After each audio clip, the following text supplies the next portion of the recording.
What is up, buttercups? So I'm back and today I will be reviewing The Starless Sea by Erin Morgenstern. Spoiler alert, I love this book, but before we get started, I've made us some tea, so let's get cozy and discuss some books. Today's tea is a green tea and strawberry mix. So there's yours, and this one's for me. So this book is stunning. It literally made me feel as though I was floating on my very own Starless Sea for the whole read. Morgenstern wrote in such a way that it engulfed my mind, and I finally thought that I was breaking through the surface and figuring out the end game and figuring out what was going on, and then she pulled me back down and under and into this beautiful poetic world that she had created. So I've read this book and I've read The Night Circus, both by Erin Morgenstern, and if I'm being honest, I like this book a lot more. I think it just appeals more to my maybe interests. But in both the books that I've read of her, she has this incredible ability to write magic into the world as we know it and just make it appear as if it's always been here and we just have walked past it and not fully believed our eyes or second guessed ourselves, or we just haven't discovered yet. So my favorite thing about this book is not only the beautiful poetic writing style that Erin Morgenstern has, but also the way the book's laid out. I find it really interesting. And then in the next chapter, we're drawn into this story from either the past or the future or the present, and you're never really sure where it is, because in this story, time doesn't follow its typical timeline that we know. It sort of ebbs and flows throughout and loops back around, and it's just super interesting. Then slowly all the stories intertwine to come back together and make one big story and fit in with Zachary's story, and that is something I absolutely love. I love when there's different stories and they all intertwine and the characters cross over and they meet each other and just all the stories fit together. I think it just gives me chills. I love it when that happens, and this story does it so well, and it leaves you so satisfied with the connections and just an emotional shipwreck. So there's an absolutely stunning part in this story that I've forced all of my friends to sit down and I've read it to them. I won't read it to you now. I'll read it at the end of the video because I just don't want you to have, it's quite long and it might be a bit of a spoiler, but everyone needs to read it. If you're not going to read the book, you have to listen to this story at least. It's so beautiful and I love it. So if you want to hear that, wait until the end of the video and I will read it to you. Although my reading voice will not do it justice, so just read the book. So our main character, Zachary, is an introverted college student, and one day he goes to the library and he finds a book. Shocking, right? But as he flips through the pages in this book and starts to read the story, he realizes that it sounds really familiar. And as he keeps reading, the story is actually about his life. It's an event that happened to him. He becomes obsessed with figuring out how this event from his life got into this book with other people's stories. It consumes him. He doesn't eat, he doesn't sleep, he doesn't move, he doesn't let this book leave his grasp. Which, to be fair, I think is a completely rational response to finding part of your life in a storybook that seems to have apparently no ties to you. So he finds a clue in an old photo, and this is sort of where our story starts to take off. That's kind of where I'm going to draw the line because I don't want to spoil anything for you, but I think a quote from the book that really summarizes what Zachary is going into is, "A boy at the beginning of the story has no way of knowing that the story has begun." So I think that the main character, Zachary, is really well shaped and developed throughout the story. He's very introverted, yet curious and determined and really strong of will. So at the beginning of the story, he seems to only have two close connections with other characters. Those are his best friend Kat and his fortune-telling mother.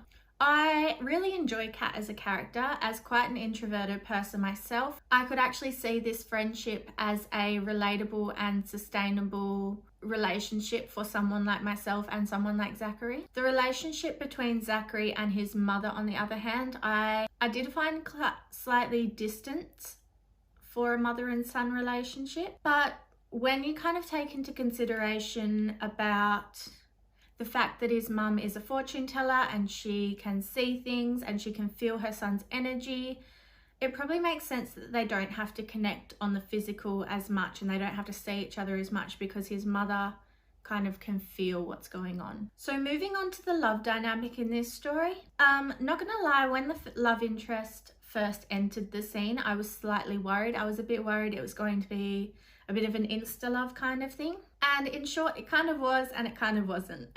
So the more I read and the more I sort of understood of the workings of fate, it made sense as to why their connection was so instant and strong from what seemed like their first meeting. I also enjoyed that it wasn't a straightforward love progression. While there was obviously feelings from the start, Morgenstern really took her time and built it up from that point. She essentially makes you fall in love with them and then rips it away from you. And then she brings them back together and you feel good again, and then she takes a sledgehammer to your heart numerous times more. I liked how Morgenstern wrote the love between Zachary and his love interest Dorian. It felt natural. It didn't feel like she was writing a love story between two men just for the sake of fitting in with today's society. It felt that this was just a love story and that it didn't matter who it was between. And isn't that the world that we're striving towards, for a child to be able to bring their partner home and not have to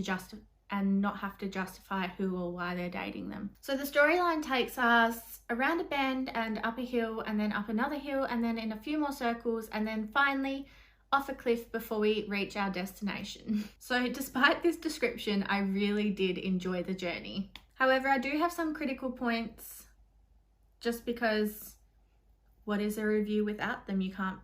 There's always something that doesn't quite resonate with someone, or, you know, it's not very interesting if it's all just positive always.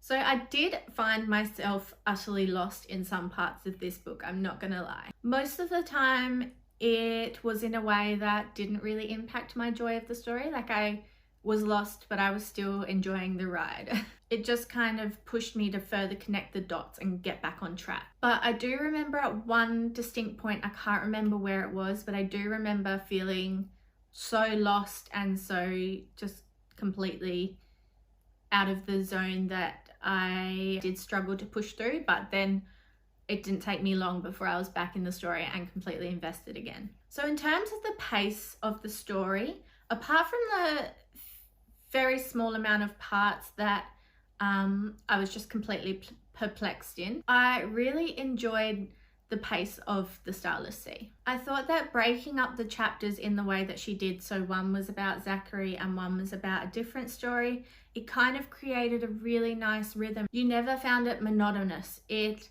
was one and then another, and you were sort of floating and then sprinting, and you just were always kept entertained and kept moving. And I think that allowed me to sort of just keep going, because you'd get to the end of Zachary's chapter and then you'd read about another thing and then you're like, right, but I really want to know what happens here. So you'd keep reading another chapter and then you'd be like, oh my gosh, you'd read the first few lines of the next story and you'd be like, oh wow, I really want to read this story, this sounds beautiful. And then you're like, right, I really want to know what happens to Zachary.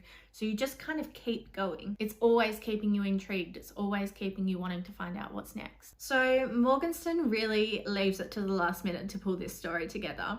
And I know what you're thinking, does that mean it's rushed? I do not think so at all. So something that's really wonderful about this book and Morgenstern's writing is she feeds you little bits of information throughout the story. And then she takes you more on an adventure and waits until that little snippet of information has sort of passed to the back of your mind, and then she connects the dots with it. And the ending was no different. So as you can probably tell by the amount of times I have said Erin Morgenstern's writing and this book is beautiful and amazing from this video, I absolutely love it. Okay, so good, it is so good. I will say though, it's probably not a book that when I was a beginner reader, or not a beginner reader, like when I was first reading for enjoyment, I would have been able to handle. It is quite a lot. I would say it's more of a book for an avid reader and someone that has the time to sort of sit down and really invest themselves into the book. So in conclusion, I absolutely love this book. I found myself joyous and then sorrowful, and the whole time I was surrounded by this very magical buzz. Know what I mean? Know what I mean? Nudge, nudge. And then as soon as I finished the Starless Sea, I found myself reaching for the Night Circus because I didn't want to leave that magical world, that poetic writing style that Erin Morgenstern has. So in conclusion, I absolutely love this story. I am going to read you that little excerpt about the story that I really, really love and I want everyone to hear. It is about this far into the book though, so if you haven't read the book, maybe just end the video here because I don't want to spoil anything for you. Yeah, so if you are going to end the video here, thank you so much for watching, and give the video a like if you liked it, and consider subscribing, and leave a comment down below if you have read the book about what you thought of it, and if you haven't, leave a comment below just about anything. If you are going to keep listening, then just for some context, this is from the sub-story The Star Merchant. So there is this man that's traveling around and selling stars, and sometimes instead of exchanging money for the stars, he'll exchange accommodation. And one day when he's staying in the tavern, he meets this other traveller and they start exchanging stories. And the Star Merchant offers the traveller a story, and he says, "I shall offer you a discount for being good company. I might even show you the pieces I keep in reserve for distinguished customers." And the traveller says, "I don't care for stars." The merchant laughed. "Everyone wants the stars. Everyone wishes to grasp that which exists out of reach, to hold the extraordinary in their hands and keep the remarkable in their pockets." There was pause here, filled by the crackling fire. "Let me tell you a story," the traveller said after the pause. "Of course," the Star Merchant said, gesturing for their wine to be replenished once again. "Once, very long ago," the traveller began, "time fell in love with fate, passionately, deeply in love. The stars watched them from the heavens, worrying that the flow of time would be disrupted or the strings of fortune tangled into knots. The fire hissed and popped anxiously, punctuating the traveller's words. The stars conspired and separated the two. Afterwards they breathed easier. Time continued to flow as it always had. Fate wove together the paths that were meant to intertwine, and eventually fate and time found each other again." "Of course they did," the Star Merchant interrupted. "Fate always gets what fate wants." "Yes, the stars would not accept defeat," the traveller continued. "They pestered the moon with concerns and complaints until she agreed to call upon the Parliament of Owls." Here the Star Merchant frowned. The Parliament of Owls was an old myth invoked as a curse in the land where the merchant had lived as a child, far from this place. "Falter on your path and the Parliament of Owls will come for you." The merchant listened carefully as the tale continued. The Parliament of Owls concluded that one of the elements should be removed. They chose to keep the one they felt more important. The stars rejoiced as fate was pulled apart, ripped into pieces by beaks and talons. "Did no one try to stop them?" the Star Merchant asked. "The moon would have, certainly, had she been there. They chose a night with no moon for the sacrifice. No one dared intervene, save for a mouse who took fate's heart and kept it safe," the traveller said, then paused to take a sip of wine. The owls did not notice the mouse as they feasted. The owl who consumed fate's eyes gained great sight and was crowned the Owl King. There was a sound then, outside in the night, that might have been wind or might have been wings. The traveller waited for the sound to cease before resuming the story. The stars rested smugly in their heavens.